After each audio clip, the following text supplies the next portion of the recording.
Hello everyone, welcome to ADC. So आज हम करेंगे पोम उठाएंगे हम अपनी आज जिसका नाम है keeping quiet and it is written by the poet Pablo Neruda. ये हमारी फ्लेमिंगो बुक की है, क्लास 12th के लिए काम की है। ठीक है, तो चलिए हम स्टार्ट करते हैं। ठीक है, या सबसे पहले हम थोड़ा ना पोएट की बात कर लेते हैं। यहाँ देखो पोएट कौन है हमारे पैब्लो नेरूदा। देखो इनका पेन नेम निफ्ताली रिकार्डो रेस बेसोल्टो था, जो कि हमारे पेरिल चाइल्ड जो भी बोलते हैं इसको, वहाँ पे इनका बर्थ हुआ था। ठीक है, एंड इनकी जो पोएम्स हैं वो सारी की सारी ना बहुत आसानी से समझ में आ जाती है। You can even imagine it, आप उसमें पिक्चराइज कर सकते हो अपने ब्रेन में। ठीक है, एंड उनको लिटरेचर में नोबेल प्राइज़ भी मिला था इन 1971। अब जो मेन पॉइंट इस पोर्शन में से है वो ये है कि इनकी पोएम किस बारे में बातें करती है। It talks about the necessity of quite introspection and creating a feeling of mutual understanding among human beings. यही जो है इसका सेंट्रल आइडिया है कि इंट्रोस्पेक्शन यानी कि क्वेश्चनिंग आर पास्ट डीड्स, हमारे जो पहले के हम कर्म कर चुके हैं उनके बारे में सोचना, उनके बारे में पूछना कि हमने ऐसा क्यों किया, उसको कैसे इम्प्रूव करें, वो सब चीज़ें कैसे इम्पोर्टेंट है, क्यों उसकी ज़रूरत क्यों होती है। एंड ह्यूमन बींग्स को आपस में एक म्यूचुअल अंडरस्टैंडिंग यानी कि आपसी एक अंडरस्टैंडिंग क्यों रखनी चाहिए, उसकी कैसे फीलिंग, उसको मतलब क्यों रखना चाहिए, उसकी इंपॉर्टेंस के बारे में इनकी सारी पोएम्स होती है। ठीक है, इंट्रोस्पेक्शन तो हमने अच्छा खासा पहले भी देखा था हमारे पहले वाले चैप्टर में, है ना, फ्रांस वाले में। चलो अब हम देखते हैं इसका थीम क्या है। थीम अगेन इसका वो है कि what is the importance of sustaining peace and silence. शांति और पीस के लिए मतलब उसकी इम्पोर्टेंस क्यों है, हमें क्यों बनाए रखनी चाहिए, वो हमें इसमें पता चलेगी। ठीक है, अब यार ये पोएम ना बहुत ही अच्छी तरीके से ना यार कार्व आउट की गई है। मतलब इसमें ऑर्डर वाइज चलेगा इसमें सब कुछ, कि सबसे पहले ना पोएम जब आप पढ़ोगे आपको पता चलेगा कि पोएट का मतलब क्या है, कि वो कीपिंग क्वाइट से वो कहना क्या चाहता है, कि तुम कुछ मत बोलो कुछ मत करो, क्या मतलब है वो हमें पता चलेगा। ठीक है, उसके बाद हमें उसकी इम्पोर्टेंस पता चलेगी, उसके बेनिफिट्स पता चलेंगे। साथ साथ हम कुछ एग्जाम्पल देखेंगे कि उसके अगेंस्ट लोग ने मतलब क्या क्या कर दिया है और फिर हम उसको कैसे ठीक करें। उसके लिए नेचर से कैसे कैसे उन्होंने एग्जाम्पल जो है वो ड्रॉ करके हमें दिखाए गए हैं, वो भी हमें पता चलेगा। ठीक है, तो चलो हम स्टार्ट करते हैं। सबसे पहले अच्छा साथ साथ ना मैं क्वेश्चंस बताऊंगी, पोएटिक डिवाइसेस बताऊंगी जो कि सबसे ज़्यादा इंपॉर्टेंट होते हैं आप लोगों के लिए। ठीक है, एंड ऑफ कोर्स आपको इसमें पोएट का नाम ज़रूर से याद रखना है, एंड ऑफ कोर्स थीम इसका ज़रूर याद रख लेना। ठीक है, तो हम स्टार्ट करते हैं। Now we will count to 12 and we will all keep still. इसमें देखो, इसका देखो इंग्लिश ऐसी कोई हाई-फाई इंग्लिश इसमें कुछ है नहीं।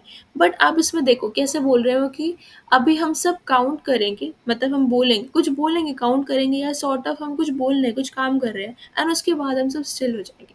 मतलब इसमें 2 ऑपोज़िट एक्शंस कर रहे हैं एक ही बारी में, ठीक है? तो ये हमारा एंटीथीसिस होता है, पोएटिक डिवाइस है हमारा ये, ठीक है? याद रखना इम्पोर्टेंट है, फर्स्ट 2 लाइन्स में हमारा एंटीथीसिस है इसमें, ठीक है? अच्छा पूछा जाए कि अरे पोएट मतलब 12 तक ही क्यों बोला इन्होंने ऐसे काउंट करने के लिए, क्यों मतलब क्या है, मतलब ऐसा क्यों, मतलब 12 तक क्यों काउंट करना है हमें? इसलिए बोला है ताकि हम स्टिल हो जाए, we are quiet and still, thus making no movement, हम कुछ हिल डुल नहीं रहे, मतलब फिर मतलब एक कहते हैं ना कि हम किसी काम में खुद को एंगेज आउट नहीं करें जिससे कि हम बस थिंकिंग में चले जाएं, हम इंट्रोस्पेक्शन करने लग जाएं। उसलिए उन्होंने बोला कि हम काउंट करेंगे 12 तक। अच्छा why has he chosen the number 12, 12 ही क्यों चूज़ किया यार, ऐसा क्या है इसमें? देखो सबसे पहले 12 is a very important figure to denote time. हमें पता है यार हमारी घड़ी में देखो उसमें 12 12 नंबर्स होते हैं, 12 आवर्स होते हैं, डिपेंड करता है जो, even there 12 months in an year, right? तो इसलिए 12 चूज़ किया है, और कुछ ऐसा मुझे तो नहीं लगा कोई स्पेशल रीज़न है। ठीक है, तो ये 2 क्वेश्चंस हो गए, इसमें से और कुछ बन नहीं रहा है। ठीक है, नेक्स्ट देखते हैं हम।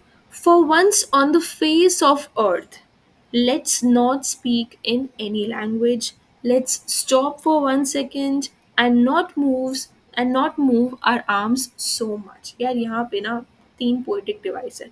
सबसे पहले है for once on the face of the अर्थ।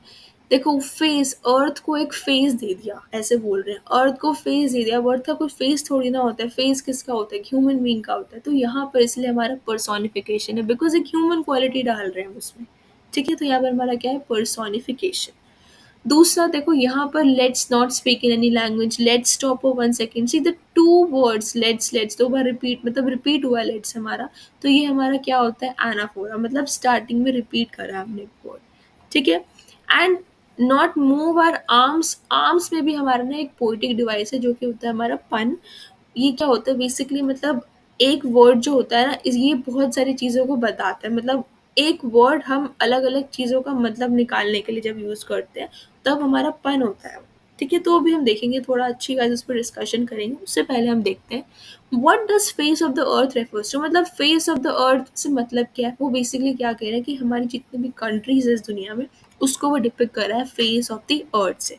ठीक है, and why does the poet ask us not to speak in any language. Next line में कह रहे हैं कि हम नहीं बोलते किसी भी लैंग्वेज में। क्यों?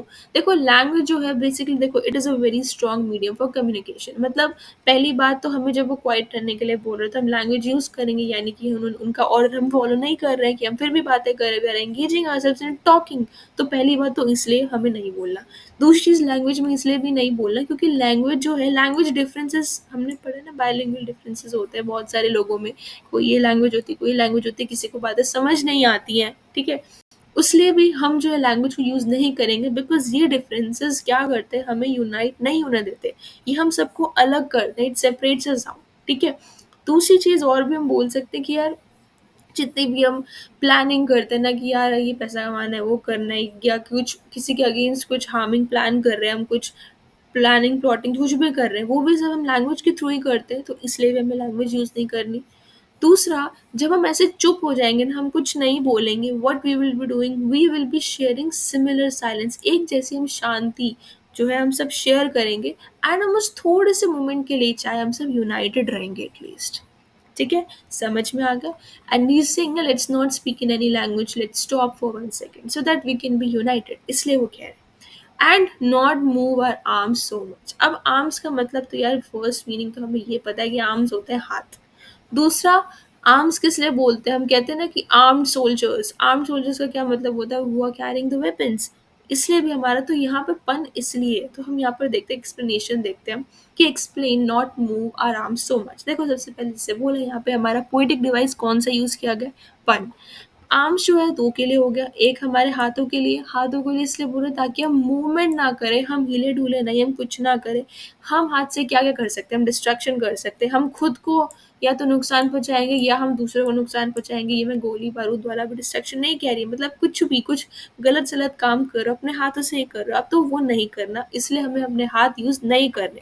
ठीक है, एंड ये जो काम जो हम करते हैं ना ज़्यादातर हार्म के लिए, वो क्या होता है यार, बेनिफिट के लिए, खुद के लिए ही तो करते हैं हम, दूसरों को नुकसान पहुंचाने का हमें क्या होता है, ताकि हमें खुद को खुशी मिले, खुद का या कुछ फ़ायदा हो। तो वो सब हमें नहीं करना बिकॉज उसमें हमारा सेल्फिश मोटिव छुपा हुआ है, हमें इसलिए वो काम नहीं करना।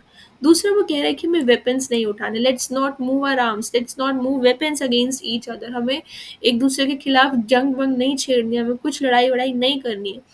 ठीक है, इन दोनों से क्या होता है, क्यों नहीं करना हमें, ना हमें हाथ हिलाने चाहिए ना हमें वेपन हिलाने, क्यों? बिकॉज इनसे क्या होता है, ये हमें यूनाइट करने के बजाय पता है क्या करता है, ये हमारे डिफरेंसेस को वाइडन करता है, और ज़्यादा फैलाता है, हमें और ज़्यादा दूर करता है, एंड हमारे अंदर एक दूसरे के प्रति जो है नफरत, हेट्रेड जो है वो भर देता है। तो इसलिए we should not move our arm so much, ऐसा पोएट हमको कह रहे हैं। ठीक है, अब आगे चलते हैं नेक्स्ट आंसर पर। It would be an exotic moment, exotic मतलब यार बहुत अलग, अनोखा, अनयूजुअल सा, मतलब ऐसा कभी होता ही नहीं है, ऑफ कोर्स नहीं होता, बिकॉज सब जो है इस हबड़ा तबड़ी में जो है बिजी हो रखे हैं, को काम पे जाना है या कुछ करना है, मतलब सब बिजी है। तो जब हम ऐसे स्टिल रहेंगे वो बहुत ज़्यादा एग्जॉटिक मोमेंट होगा। क्यों होगा? Because when everything stops it will be quiet and still, सब कुछ जो है बहुत ज़्यादा क्वाइट एंड स्टिल हो जाएगा, एंड वो जो मोमेंट होगा ना वो बहुत ज़्यादा एग्जॉटिक होगा, बहुत ज़्यादा अनोखा होगा, बहुत ज़्यादा अनयूजुअल होगा। ठीक है, ये हो गया। चलो, it would be an exotic moment without rush without engines. अब देखो विदाउट विदाउट दो बार आ रहा है, तो यहाँ पर पोएटिक डिवाइस कौन सा हो गया, रिपीटेशन। ठीक है, we would all be together, मतलब हम रश नहीं करेंगे, हम इधर उधर भागेंगे नहीं, हम अपने इंजन्स वगैरह नहीं, मतलब गाड़ियों के लिए कह रहा है वो नहीं करेंगे। तो मतलब ठीक है, इससे क्या होगा, हम सब जो होंगे हम सब इकट्ठे हो जाएंगे, we all will be together in a sudden strangeness. Sudden strangeness किस लिए कह रहे हैं, अगेन जो इतना पीस, इतना क्वाइटनेस जो है वही सब हो गया यहाँ पर। ठीक है, again sudden strangeness, S S से जो है स्टार्ट हो रहा है ना ये सडन स्ट्रेंजनेस, इसलिए हमारा क्या होगा यहाँ पे, एलिट्रेशन। ये तो सबसे ज़्यादा कॉमनली नोन पोएटिक डिवाइस है ना, सब ढूंढ लेते हैं आराम से, है ना। चलो, क्वेश्चन है कि what would happen without any rush और रनिंग ऑफ इंजन्स, क्या होगा अगर ऐसा कुछ नहीं होगा? तो यार पहली बात अगेन देखो, सेम सेम फ्रेजेस है, हमें सारे आंसर्स में यूज करने हैं। हम क्या करेंगे, will be sharing same silence and we would be together. दूसरा, कोई हम नुकसान नहीं पहुंचाएंगे, इंस्टेड सब जगह पीस होगा एंड हम सब क्या होंगे, आपस में यूनाइटेड होंगे। बस यही हम सबका, यही मतलब जितने भी क्वेश्चन है ना, इसमें ज़्यादा कुछ नहीं समझ आ रहा, तो यूजुअली सारे आंसर्स ना इसी के अराउंड जो है वो घूमते रहेंगे हमारे। ठीक है, गुड गोइंग, चलिए आगे चलते हैं। अब हमने देख लिया यार कि उस पोइट जो है हमें क्या कह रहे हैं कि basically what does he mean by keeping quiet. ठीक है, अब हम देखेंगे कि इससे पहली बात हम देख रहे हैं कि अच्छा हम कर क्या रहे हैं। अभी हम पहले वो भी देखते हैं कि क्यों हमें क्वाइट रहना चाहिए ना, उसका रीजन भी बता रहे हैं वो। ठीक है, फिशरमैन इन द कोल्ड सी, यहाँ पर ना हमारा एक ट्रांसफर्ड एपिथेट है। मतलब ये जो, मतलब इसका मतलब तो कुछ और होता है बट ये एक्चुअली इंडिकेट किसी और चीज को कर रहा होता है। समझ रहे हो, ये कुछ बोल किसी चीज को रहा है बट ये इंडिकेट किसी और चीज को करता है। इट इज नॉट लाइक पन। पन जो होता है ना, उसका जो एक्चुअल मीनिंग है वो उस पर भी इंडिकेट करता है, साथ में किसी और को भी करता है। बट ट्रांसफर एपिथेट में जो उसका मतलब होता है वो उसको इंडिकेट ना करके किसी और चीज को इंडिकेट करता है। ठीक है, तो अभी हम इसको देखेंगे। Fisherman in the cold sea would not harm whales, मतलब पहली बात वो क्या करेंगे, जो फिशरमैन है वो वेल्स को हार्म कर रहे हैं। ऑफकोर्स वो फिश पकड़ रहे हैं, उनको मार रहे हैं। ठीक है, तो इसमें कोल्ड सी जो है ना, वो basically coldness of the human beings उसको बता रहे हैं कि ह्यूमन बींग्स कोल्ड है, not the sea. Sea cold नहीं है, इसकी वजह क्या है, जो हमारा ह्यूमन नेचर है वो कोल्ड है बहुत ज़्यादा। ठीक है, and the man gathering salt would look at his hurt hands. Of course यहाँ पे हिज हर्ट हैंड्स में हमारा क्या है, अलिट्रेशन है, H H H repeat out कर रहा है। ठीक है, अच्छा अब यहाँ पर ये जो पैसेज है ना यार, वो क्या बता रहा है, ये बेसिकली हमें बता रहा है कि कितने सेल्फिश होते हैं ह्यूमन बींग्स, है ना। कि मतलब इतने उन्होंने अपनी आंखें बंद कर ली हैं, अपनी जितनी भी उनकी अपनी मटीरियलिस्टिक जो ख्वाहिशें हैं ना, जो अपनी पैसा कमाने की या कुछ लालच जो भी है उन सबको, उस सबको पूरा करने के लिए वो कुछ भी कर रहे हैं। वो खुद को भी नुकसान पहुंचा रहे हैं, दूसरों को भी पहुंचा रहे हैं। दूसरों को यहाँ पे कैसे, जैसे फिशरमैन जो वेल्स को मार रहे हैं। ठीक है, एंड जो बंदा है जो सॉल्ट इकट्ठा कर रहा है, सॉल्ट इकट्ठा करते he is even hurting his own hands, खुद को भी हार्म जो है वो दे रहा है। तो इससे हमें क्या मैसेज मिलता है कि we should attain silence in peace, हमें साइलेंस इन पीस जो है वो अटेन करना चाहिए यार। क्यों? सो दैट हम क्या करें, हम इस सबको एनालाइज कर सकें, हम इस हार्म को एनालाइज कर सकें जो कि हम ना सिर्फ खुद को पहुंचा रहे हैं बट कि हम दूसरों को भी पहुंचा रहे हैं in the name of desires, जिसको हम कहते हैं ना कि ख्वाहिश, ज़रूरतें, उसके नाम पर हम जो नुकसान पहुंचा रहे हैं ना, आई एम सॉरी, उसके लिए हमें जो है इंट्रोस्पेक्शन करना पड़ेगा। इसलिए we should be silent and peaceful. चलो हमने ये सब देख लिया। ठीक है, अब हम चलते, क्या हम चलेंगे अब आगे। चलो, अच्छा अब हम अगर पूछें कि यार ये जो दो टू काइंड्स ऑफ मेन जो हमें दिखाए गए हैं, कि are they even justifying their work, जो वो कर रहे हैं क्या वो जस्टिफाइड लग रहा है आपको क्या? यार देखो, ऑफ कोर्स नहीं लग रहा। बिकॉज जो फिशरमैन है वो क्या कर रहे हैं, वेल्स, वेल्स यानी कि बेसिकली बड़ी बड़ी मछलियाँ, उनको इंडिकेट कर रहा है, वो बड़ी बड़ी मछलियाँ पकड़ रहे हैं। ठीक है, एंड अनोइंगली वो क्या कर रहे हैं, वो उनको हार्म कर रहे हैं। एंड इवन उनको कहाँ तक, वो उनको एंडेंजर्ड वाले जोन में लेके जा रहे हैं, कि मतलब खतरा टू एक्सटेंड, वो मतलब एक्सटेंड हो जाएंगे इतनी जल्दी, पता भी नहीं चलेगा अगर वो उसी स्पीड से उनको हंट करते रहेंगे तो। ठीक है, तो मतलब they are harming the endangered species, उनको कर रहे हैं। दूसरा, जो जो जो मैन गैदरिंग सॉल्ट है वो क्या कर रहा है, अपने खुद के हाथों को हर्ट कर रहा है। एंड वो इतना ज़्यादा इग्नोरेंट हो चुका है, उसको फ़र्क ही नहीं पड़ रहा है कि मैं क्या कर रहा हूँ, खुद को हर्ट कर रहा हूँ, कुछ भी कर रहा हूँ। तो इंस्टेड उसको क्या करना चाहिए, he should stop and take care of his hands. ठीक है, तो ये हमारा हो गया इसमें जो हमारा इम्पोर्टेंट पोर्शन था। अब हम देखते हैं आगे वाला। Those who prepare green wars, wars with gas, wars with fire. अब देखो ये जो वॉर्स है ना, कलरफुल तो इन्होंने बता दिया, गैस वाला बता दिया, फायर वाला बता दिया, बट इनका मतलब कुछ और है। कि अगर पूछेंगे कौन से वॉर्स मेंशन किए, तो ग्रीन वॉर्स बेसिकली होते हैं which are against the environment. Gas with मतलब गैस की जब हम बात करें, गैस वाले वॉर्स, तो बेसिकली वो सारे केमिकल्स को बता रहा है, केमिकल्स के थ्रू जो वॉर होते हैं हमारे। And fire again it means for the weapons, मतलब वेपन्स जब हम उठा रहे हैं तो उसके लिए वो। ठीक है, those who prepare green wars, wars with gas, wars with fire, victory with no survivors. मतलब हम हार्म कर रहे हैं यार, हम लड़ाई कर रहे हैं, we are basically instigating wars, हम वॉर्स को हम शुरू कर रहे हैं। तो अब वॉर का एंड क्या होता है? हमेशा वॉर के एंड में कोई बचता नहीं है यार। So there is victory with no survivors. कोई भी जीत जाए क्या फायदा जब कोई बचेगा ही नहीं। तो यहाँ पर अगेन हमारे एंटी थीसिस हो सकता है, because it is again indicating what opposite ideas. इसको भी हम एंटी थीसिस के अंदर कंसिडर करेंगे, बिकॉज वो विक्ट्री कैसी यार, खोखली विक्ट्री। क्या करना है ऐसी विक्ट्री का जब कोई एंजॉय नहीं कर सकता? There is no one to celebrate it. ठीक है। अब ये जो सब लोग हैं ना, जो सब एक गंदे गंदे काम कर रहे हैं, वॉर्स को इंसिगेट कर रहे हैं, उनको स्टार्ट कर रहे हैं, उनको इनिशिएट कर रहे हैं, they would put on clean clothes. वो क्लीन क्लोथ्स जो है वो बेसिकली पहन लेंगे। क्या क्लीन क्लोथ्स का मतलब ये कि वो अच्छे साफ सुथरे कपड़े पहन लेंगे? नहीं। यहाँ पर हमारा पोएटिक डिवाइस है, दो पोएटिक डिवाइस है यहाँ पर। कौन सा? एक तो होता है मेटाफर।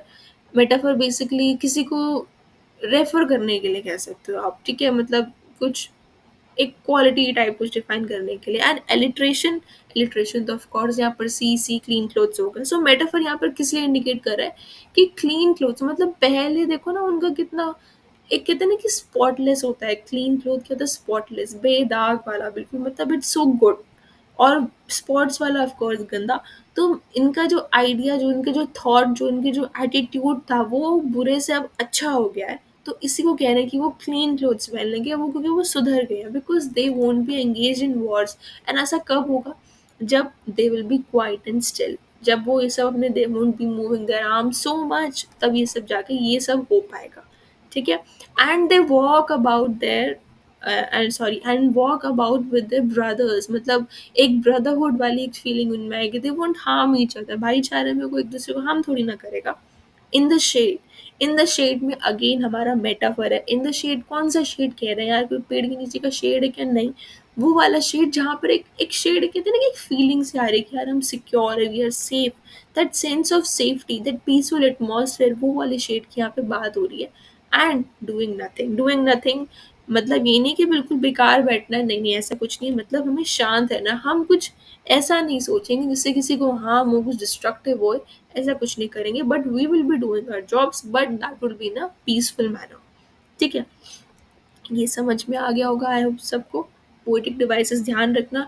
एक पोएटिक डिवाइस जो इसमें है, जो कि शायद किसी को पता होगा, वो होता है हमारा यहाँ पर एसेंडेटन। यहाँ पर एसेंडेटन तब यूज होता है जब हमारा ना कंजंक्शन यूज नहीं होते। इसमें देखो ना सारे कैसे हैं, कॉमा से सेपरेट हो रखे, नो एंड नथिंग और कुछ नहीं लगा हुआ यहाँ पर। ठीक है, सब कॉमा से सेपरेटेड, एंड में जाके फुल स्टॉप लगा दिया। तो ये हमारा कौन सा पोएटिक डिवाइस हो गया? एसेंडेटन। स्पेलिंग जरा ध्यान से देख लेना। ठीक है, ASYNDETON। ठीक है। चलिए आगे चलते हैं। सो अच्छा, ये तो मैंने वैसे डिस्कस कर लिया, फिर भी एक बार देख लेते हैं कि what kind of victory it would be. कैसी विक्ट्री होगी? It will be hollow, it will be shallow, कुछ भी कह लो, because there will be no one left to celebrate with. Right, कोई सेलिब्रेट करने के लिए नहीं होगा, तो ऑफ कोर्स वो खोखली विक्ट्री हुई हमारी। And if I say explain doing nothing, it means that not engaged in all these destructive activities. इसका मतलब ये नहीं कि total inactivity, कि कुछ काम धंधा नहीं करना, वो इसका मतलब बिल्कुल नहीं है। ठीक है। सो इसका अगर मैं पूछूंगी, does the poet support this statement to be a vegetable? देखो, to be a vegetable, vegetable पता है ना यार, वो जो हमारे पेंटर्स वगैरह होते हैं स्टिल लाइफ भी बनाते हैं, वो उसके थ्रू भी वेजिटेबल क्या है गैस ना। तो वो बेसिकली क्या होता है? स्टिल मतलब लिटरली कुछ भी नहीं कर रहा। तो क्या हम सब भी वेजिटेबल की तरह बैठे रहे, बिल्कुल निठल्ले, कुछ ना करें? नहीं नहीं, पोएट ऐसा बिल्कुल नहीं कह रहे हैं। ठीक है। He does not mean total inactivity. ये हम नेक्स्ट पैरा में और देखेंगे, पैरा या स्टैंजा कह लो। ठीक है, उसमें हम अभी और डिटेल में थोड़ा देखेंगे। ठीक है।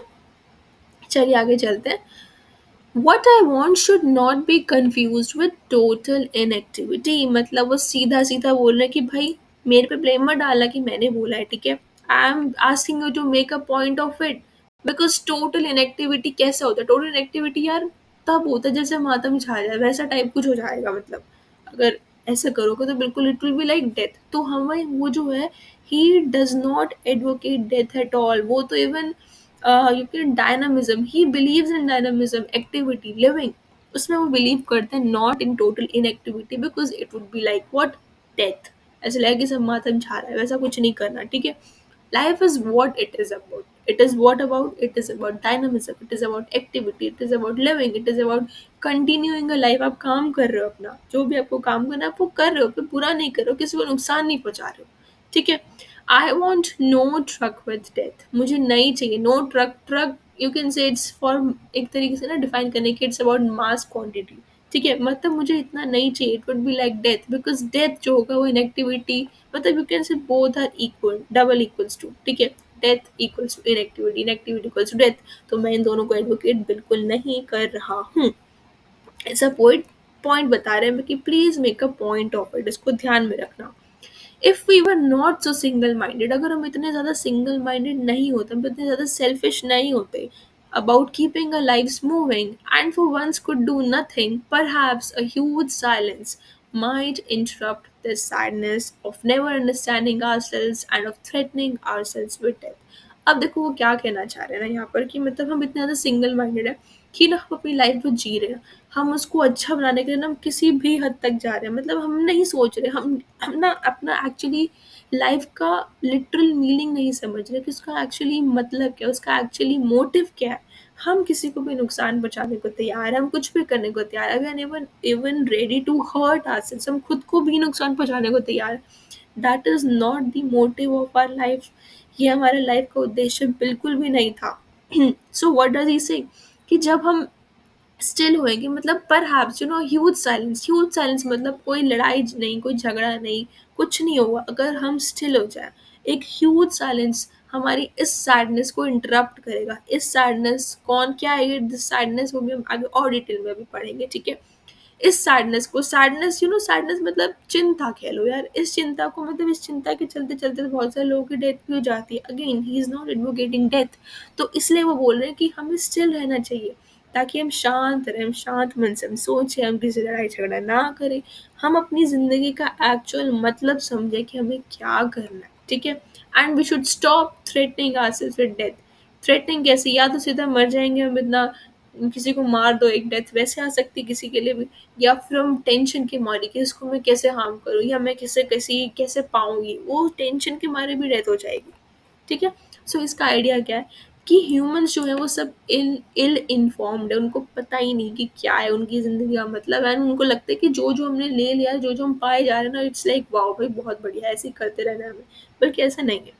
सेल्फ रियलाइजेशन ना हमें तब आएगी, हमें तब जाके रियलाइज होना चालू होगा जब हम क्वाइट रहेंगे एंड हम उसके कॉन्सिक्वेंसेस देखेंगे कि भाई देखो तुम्हारे से काम के चक्कर में क्या क्या हो गया है। ठीक है, and we need to save ourselves from this sadness. Sadness जो मैंने बोला, एक डायरेक्ट डेथ की, या फिर हम चिंता कर करके हम खुद को मार देंगे। ठीक है, तो ये है, हमें खुद को समझना चाहिए। इसीलिए इसीलिए इसकी इम्पोर्टेंस है, ये इम्पोर्टेंस ही बता रहे हैं कि what is the importance of this silence, इस पीस का क्या इम्पोर्टेंस है वो हमें यहाँ पे पता चल गया।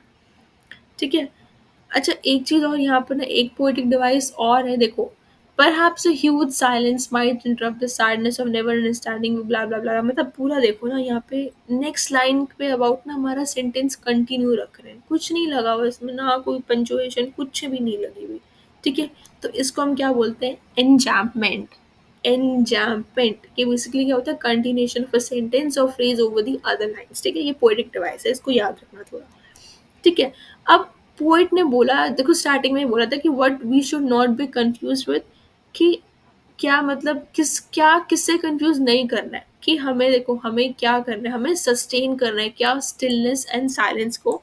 इससे हमें बिल्कुल भी कंफ्यूज नहीं होना with total inactivity as it will be like death, मतलब हमें साइलेंस एंड स्टिलनेस लानी है, बट ये नहीं कि हमें टोटल इनएक्टिविटी रखनी है, क्योंकि वो डेथ की तरह हो जाएगा, तो वो कंफ्यूजन नहीं करना। And when he says explain I want no truck with death, मतलब क्या कहना क्या चाह रहा है कि भाई ही advocates life and not death. Inactivity को बिल्कुल भी एडवोकेट नहीं करे, डेथ को बिल्कुल भी वो एडवोकेट नहीं करे, मतलब he is not supporting it. ठीक है, ए है, अरे ओ तो नहीं लग रहा, ए है ये। ठीक है, he wants us to introspect our actions, इसलिए वो बोल रहे हैं कि नहीं नहीं ये कुछ नहीं करना, तुम अपने बस काम देखो, इसलिए मैं कह रहा हूँ कि तुम स्टिल रहो।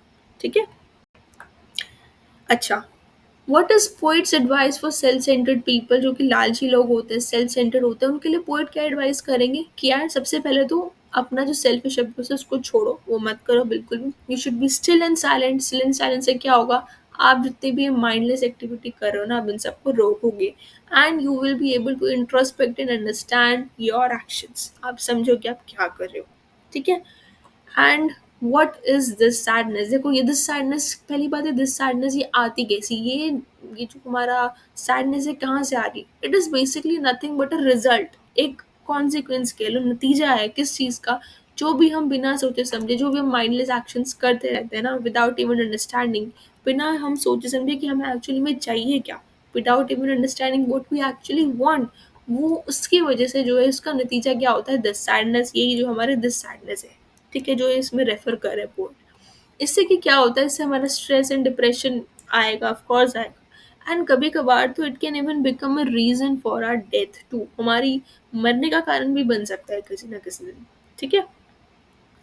Now, how a huge silence can help, it can basically break this vicious cycle, ये जो लगातार घूमती हुई साइकिल है ना, जो हमारी, जो भी हमें बेफालतू के काम करने में बिना सोचे समझे करे जा रहे हैं, इसको बेसिकली पहले तो रोकने में हेल्प करेगा। ये अगर हम ऐसे चुप्पी धारण करेंगे, ये सब साइलेंस, अगर हम स्टिल होंगे तो उससे ये हेल्प आउट करेगा बेसिकली। एंड अगेन हम इंट्रोस्पेक्ट कर पाएंगे ताकि हम आगे कुछ बेटर डिसीजंस ले पाए, ठीक है। Perhaps the earth can teach us. Again, earth can teach us, क्या earth हमें पढ़ा सकती है? नहीं नहीं, हमने इसमें एक ह्यूमन बीइंग की क्वालिटी डाली, which is again poetic device, कौन सा है यहाँ पर, personification, ठीक है। As when everything seems dead and later proves to be alive. ये बेसिकली ना एक बता रहा है कि रिवॉल्विंग प्रोसेस के बारे में बता रहे हैं हमारा, ठीक है, मतलब कैसे लाइफ का चक्कर घूमता रहता है, ये हमें अर्थ के बारे में बता, ठीक है। मतलब अब जैसे मैंने बोला था ना कि स्टार्टिंग में कि हमें एग्जाम्पल्स देंगे पोएट, तो वो ये अब हमें अर्थ का एग्जाम्पल देख रहे हैं, मतलब अर्थ जो हमें सिखा सकती है कि मतलब as when everything seems red, मतलब जब जैसे बिल्कुल जब कैसे ना एक स्टिलनेस आती है हर चीज़ में। स्टिलनेस कैसे कह रहे हैं हम, से सपोज जब हमारा जैसे डे एंड नाइट की जब स्टिलनेस आती है, मतलब कितने साइलेंटली आपस में स्वैप आउट करते हैं आपस में, मतलब एंड जब ये आपस में जब रात से सुबह होती है, सुबह से फिर रात होती है, it is basically showing what कि एक जिंदा है, मतलब it's quite but everything is alive, सब जिंदा तो एटलीस्ट, कि मतलब लाइव लिवलीनेस बेसिकली वो बता रहा है, डायनामिज्म शो कर रहा है वो। तो it is basically what a revolving process, ऐसा प्रोसेस जो बार बार हो ही जा रहा है, हो ही जा रहा है, हो ही जा रहा है। तो यही हमें अर्थ क्या कर रही है, हमें बता रहा है कि stillness is not just being death, death को नहीं वो जस्टिफाई कर रहे इतना, ठीक है। वो बेसिकली क्या बता रही है कि it's all a revolving process, it's all about dynamism, ठीक है। तो यहाँ पर ना क्वेश्चन आता है कि सिंबल क्या यूज़ किया है इसमें, अर्थ को सिंबल यूज़ किया है, सिम्बोलिज्म है इसमें, ये भी अगेन पोएटिक डिवाइस है। सिंबल क्या यूज़ किया, हमें अर्थ का यूज़ किया है, so that it can teach us that there can be life under apparent stillness, मतलब इतनी ज़्यादा शांति के अंडर, उसके तले भी जो है लाइफ हो सकती है। ये हमें क्या एग्जाम्पल देता है, अर्थ देता है, ठीक है। अगेन उसके बाद पोएट अपना वो सेम जो फर्स्ट डायलॉग रिपीट किया था, now I will count up to 12 and you keep quiet and I will go. पहले उन्होंने देखो, सबसे पहले हम पढ़ते हैं उन्होंने क्या लिखा था, क्वाइट थोड़ा अलग लिखा था, it's different from what is written in the end. क्या लिखा है, क्या लिखा है, and we will all keep still, वो मतलब बेसिकली बोल रहे हैं कि अभी ना हम सब चुप रहेंगे, मतलब अभी हम सब सोचेंगे। Now he is leaving the listeners alone, अभी वो उनको अकेला छोड़ रहे हैं ताकि वो अब खुद सोचें कि क्या करना है आगे, ठीक है। इसलिए वो बोलते कि now you keep going and I, मैं जाऊंगा अब तुम सोचो। अगेन यहाँ पर भी एंटीथेसिस है जैसे स्टार्टिंग में मैंने बताया था, ठीक है। तो what remains alive when everything appears to be dead, मतलब जब सब डेड लगे तो मतलब तब भी क्या अलाइव रहता है, अर्थ अलाइव रहती है। कैसे एग्जाम्पल्स दिए यार हमें कुछ, जैसे देखो सबसे पहले जो सीड्स होती है ना, they first lie latent and then start, मतलब जो सीड्स होती है उससे पहले तो वो स्पीड थोड़ी भी म्यूजिक बजाकर डांस कर रही है मिट्टी के नीचे, सॉरी के अंडर, बट वो धीरे स्प्राउट करती है, मतलब साइलेंस के बाद भी जो है ना, देयर इज अ लाइफ, उसकी होप जरूर रहेगी।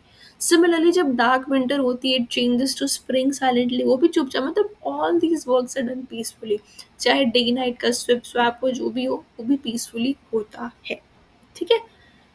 अब इन्फ्लुएंस, जैसे मैंने अभी बोला लास्ट लाइन से क्या कहना चाह रहे हैं कि listeners they can reach to their actual destination ना, बिकॉज अभी अच्छा खासा उनको भाषण मिल चुका है, पोएम उनको अच्छे से समझ में आ गई है।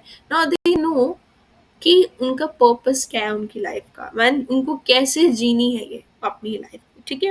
And also the poet he let's them think on their own, ना उनको अपने आप से सोचने के लिए वो छोड़ रहे हैं, इसलिए उन्होंने ऐसा लिखा है लास्ट लाइन में, ठीक है। So dear all, this was all from my side. Thank you so much for being with me.